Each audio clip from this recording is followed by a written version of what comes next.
À 14 ans, pour Nathan, le lycée, c'est fini. Il a suivi toute sa scolarité secondaire dans cet établissement catholique privé, très réputé à Libreville.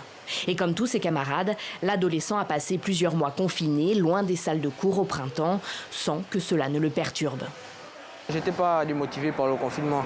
Au contraire, j'ai trouvé que c'était un plus pour moi parce que j'ai eu quasiment 4 mois sans cours, sans pression scolaire. Donc j'ai vraiment mis ce temps à profit pour approfondir mes études. Au point d'obtenir dès sa première tentative son baccalauréat scientifique et de devenir le plus jeune bachelier de l'histoire de son pays. Nathan vit ici à Ngoumié, un quartier populaire à 1 heure de Libreville. Très tôt, ses parents ont constaté qu'il n'était pas vraiment comme ses frères et sœurs. Il est arrivé que pendant qu'il suivait la télévision, au lieu de regarder les dessins animés comme les autres, il regardait Discovery Science.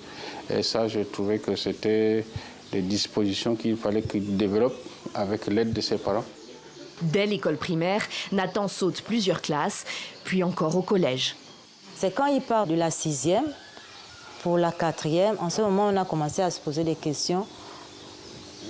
Est-ce que c'est un soulevé ou pas? Lui ne voit pas les choses de cet œil. Il se définit comme curieux. Non, on ne va pas dire que je suis un génie, je suis un enfant normal. Mais ce qui me différencie, c'est ma manière de travailler. Je travaillais très tard, vers minuit, 1 heure, et je me réveillais à 5 heures. Je travaillais excessivement. Son rêve, poursuivre ses études dans le domaine de la cybersécurité, de la pétrochimie ou de l'océanographie. Il espère obtenir une bourse pour aller encore plus loin.